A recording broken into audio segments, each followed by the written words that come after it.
Good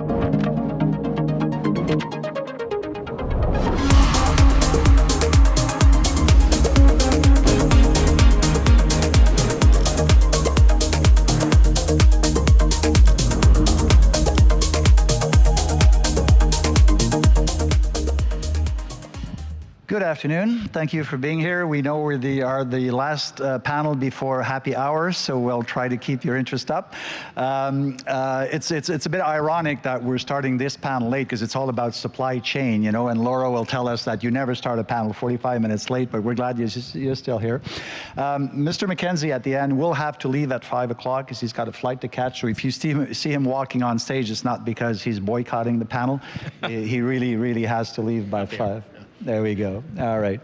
So listen, thank you guys for being here, for taking the time off your very important work to share experiences and insights on how global trade and supply chains are even more challenging than usual in this context of extraordinary volatility, let's call it that. You know, so I'll do quick bios. It's always risky to do that because these people have amazing careers, but I will still try to summarize as best as I can. Ms. Laura Ritchey here is with Geodis, a world leader. Am I pronouncing this right? Geodis, a world leader in transport and logistics. Laura is president and CEO of the Americas region of the company, right? Has deep knowledge and experience in logistics industry, including starting panels on time, with more than 30 years of experience in supply chain management.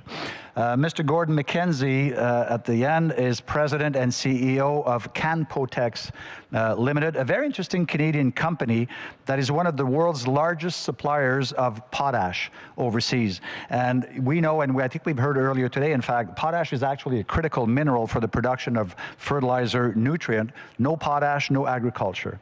And so he's got the secret key to feeding us all and plays a vital role, of course, in the global food chain. Mr. Sven List, from Senior Vice President, Canadian Corporate Business at the beloved Export Development Canada, EDC. Everybody loves EDC. And Mr. List oversees EDC's large segment financing portfolio, supporting international trade for these critical drivers of Canada's prosperity. So you would, I'm assuming in your daily work, leverage EDC's vast network to assist corporations in expanding into new markets. All right? Absolutely. There we go. All right. So because Mr. McKenzie will have to leave earlier, I will fire off a couple of questions to him, and then we'll turn it to the rest of the panelists. But Mr. McKenzie, the premise of this panel is that the architecture of global trade and supply chains are undergoing profound transformation in the face of geopolitical tensions, technological disruptions, and shifting economic power. Do you agree with the premise? Is it that profound a transformation or not, from your perspective? Indeed, Serge, and thank you very much. Apologies in advance for having to hop off stage a little bit early, but to your question, it's absolutely the case right now. For those of you that aren't aware of potash and Canpotex, the company that I'm with, of course, Canada produces 40% of the world's potash. If you can guess who produces the next 40%, it's actually Russia and Belarus. And 10% of the world's potash comes from Israel. So when you add that all up, 50% of the world's potash is actually coming from an area that's under war, under sanction, under stress. So as a Canadian supplier, and we've been doing it for 53 years now as Canpotex, so we've had a long history of growing the industry, growing the market, and delivering a reliable brand. And our product is the vital link in global food security. So we help grow food around the world. And when you think about geopolitically what's going on in those other markets that I just referenced, who we compete with, being a Canadian supplier of such an important nutrient for nourishing people and growing food, it's a great opportunity and something that we're very proud of, and very proud of the brand as a Canadian reliable supplier in helping all of the world grow more food. great opportunity, but how does it feel to be in your shoes, to know that you're exporting a critical mineral? Surely that brings added pressures and special considerations. It's not you're selling Barbie dolls, you're selling something that is crucial to world hunger, if you will. How does it feel? What kind of pressure does it add?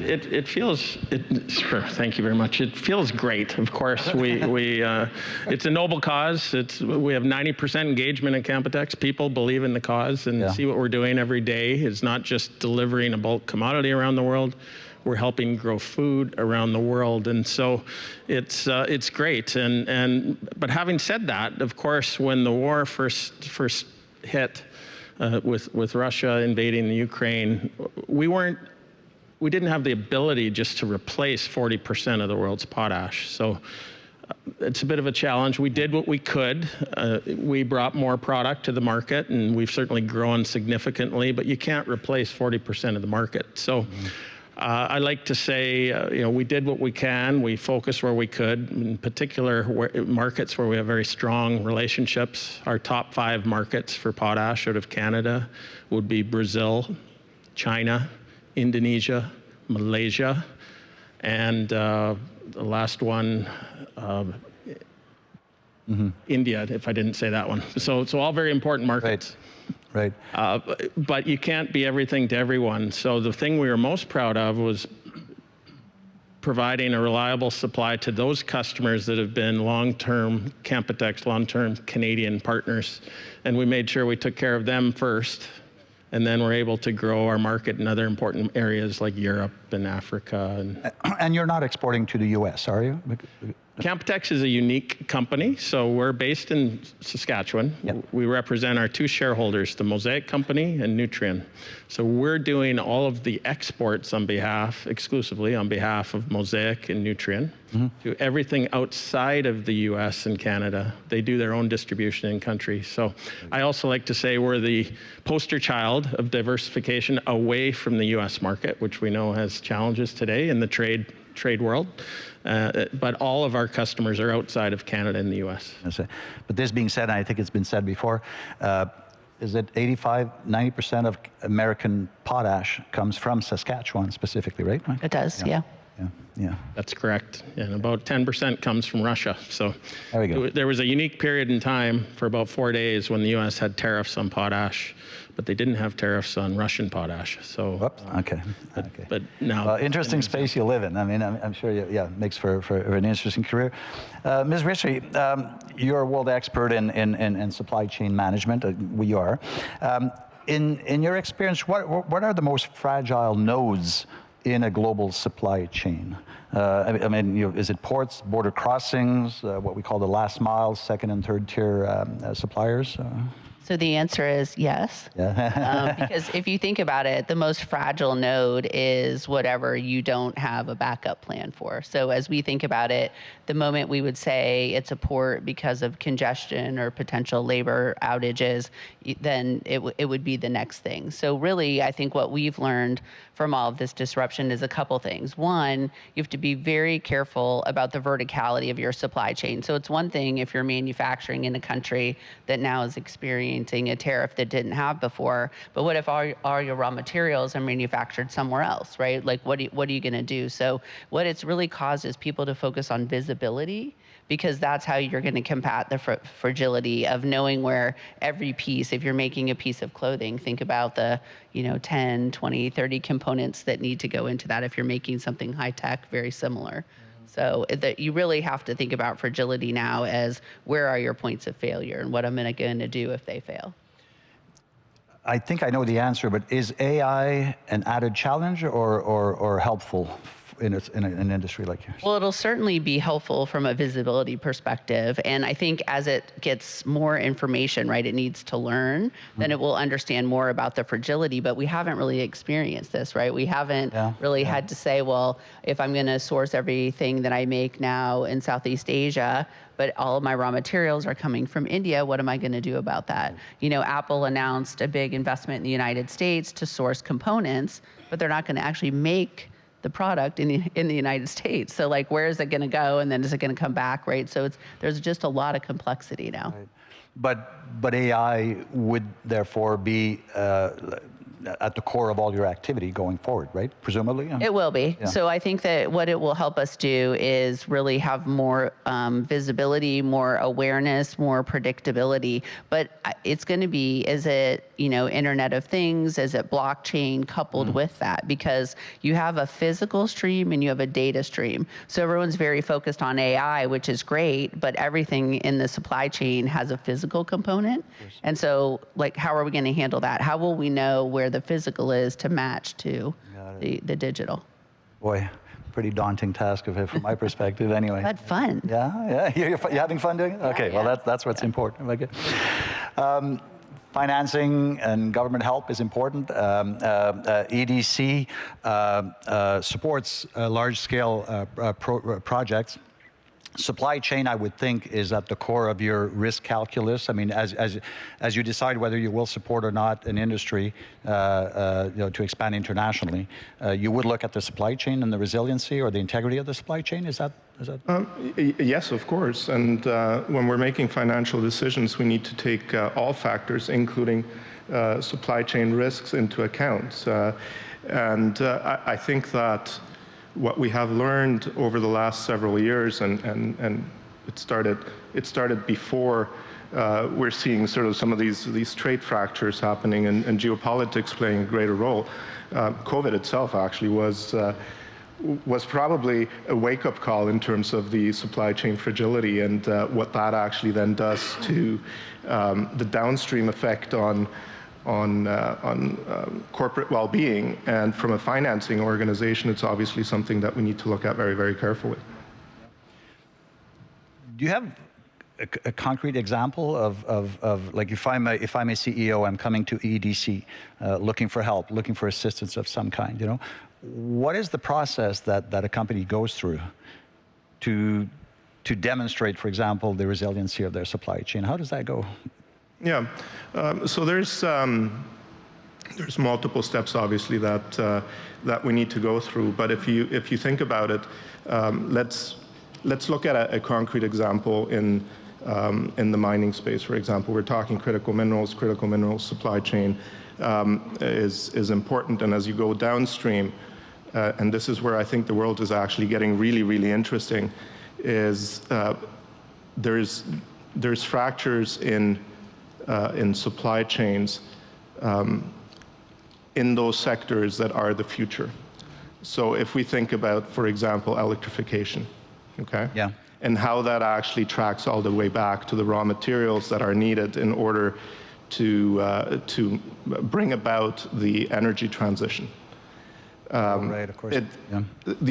All these things are actually intimately linked, right? So we start at the very beginning. So we made it part of our strategy to support critical minerals in Canada. Yes. Yeah. And that starts by understanding what it actually will take in order to extract those critical minerals. Right.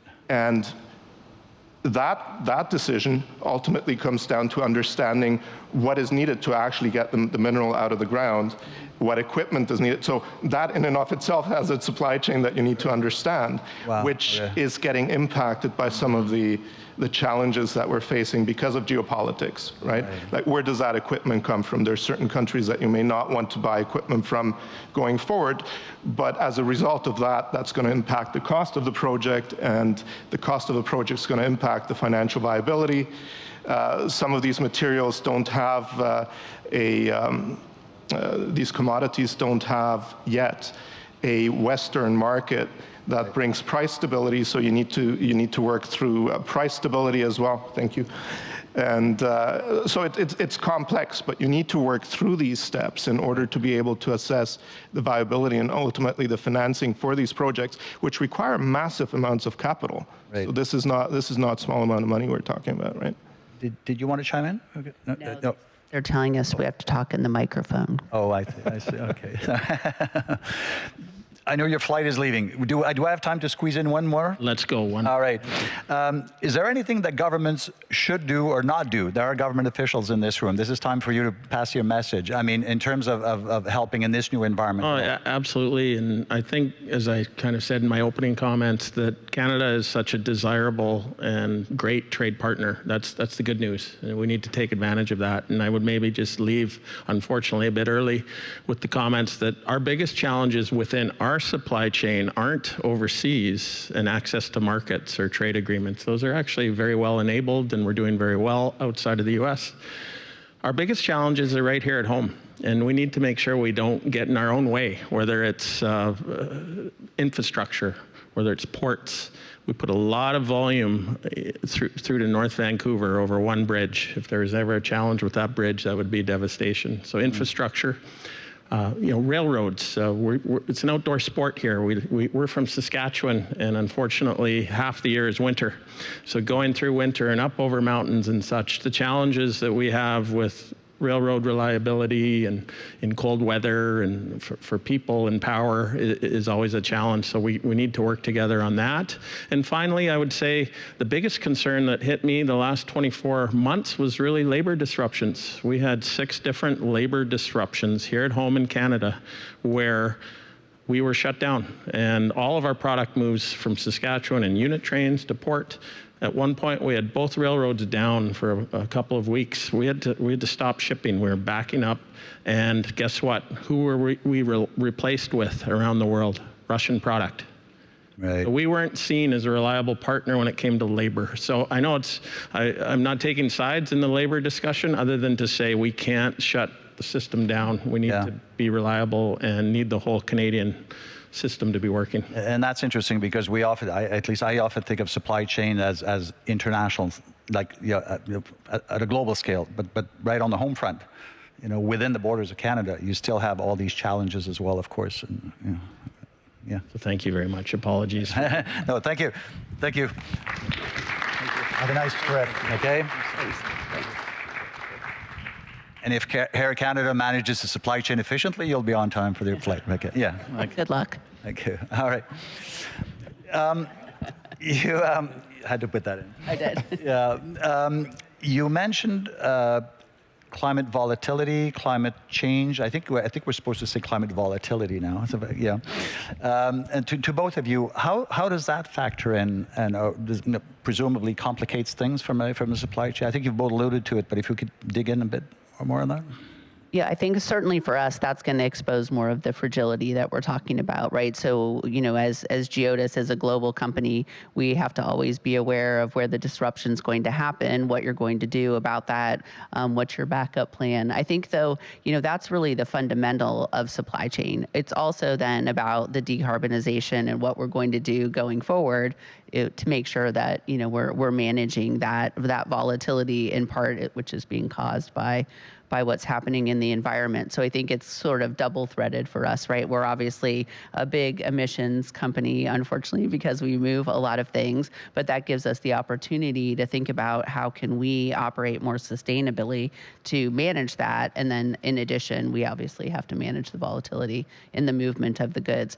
I think that what's happening, though, is people are thinking about lead times differently. So if you think about it, we were in a period where we were just in time. We went through COVID, and then we said, uh-oh, that didn't work out so well. So maybe we now need to build up, some inventories, and we need to think about it. People just started to move back to just in time, and now we have disruption again. So I think it's going to actually be now the right time, right? I don't know if you can be just in time. Yeah. It's going to be the right time of saying, I have enough flexibility, I have enough forward supply of whatever it is, and then I can manage that volatility. Yeah, I had someone summarize it as, just in case rather than just in time, right? You have to account for every possible storm, tornado. But we can't afford that. Yeah. So that's the other problem. If the just in case, like right now, for us in the contract logistics space for Geodis, our warehouses are pretty full, right? And so when you build up that just in case, whether you're in high tech or automotive,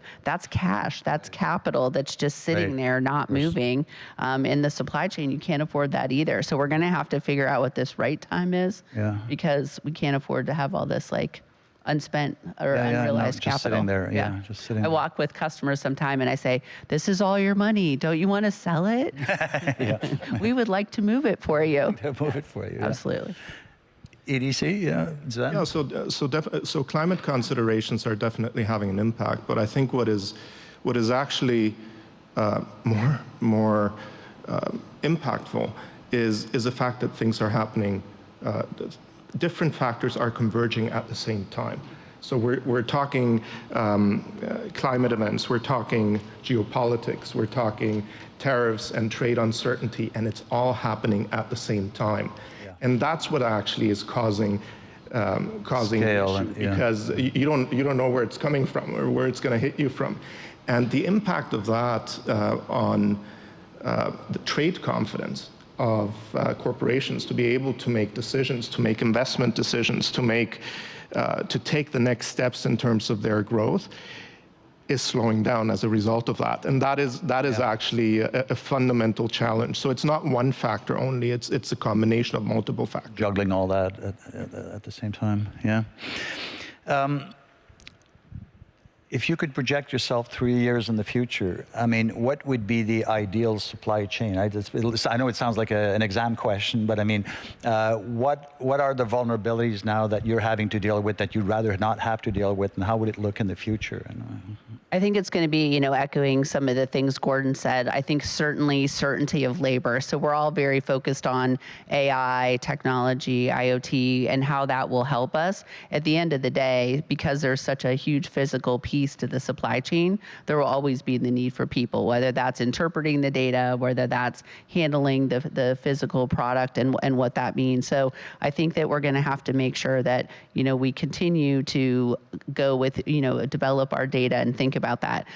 When we were preparing for this, I actually Googled, like, what do you have to do to be like differentiated and have the best supply chain? And it said, be sustainable, have good technology. Those are going to be table stakes. What it's really going to have to be is that you can anticipate. You have the capabilities in your organization to see around corners. If you don't see around the corner, then you can react quickly, and you have plans to do that. So I think it's this continued focus on resilience or agility or whatever we're going to call it is really what's going to be necessary.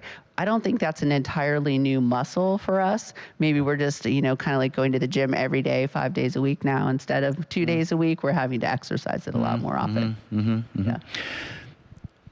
Yeah, and so I'm going to take it back to trade, right? Because you asked me, like, where do I see things in 3 years? And I actually think that, and I'm going to tell the Canadian story, is that Canada needs to diversify. And by diversifying, you will take care of some of those supply chain challenges. And diversifying for me is actually not, and we need to be very clear about this, is not doing less with the US. It's actually doing more with the US and trying to figure out how best to work with the US. And then take the Canadian capacity and bring that Canadian capacity to the rest of the world. It's an and story, it's not an or story. And that's a really important message. And if you do that, you will actually, in that diversification, lower the risks of your own supply chain, because it's going to give you more options. Right, interesting. Which leads me to, you got me thinking about, what is the gold standard in terms of supply chain? I know you'll say Geodis, but I mean, what's the second? What's the silver standard in terms of, like, are some countries better at it, or some industries better at it?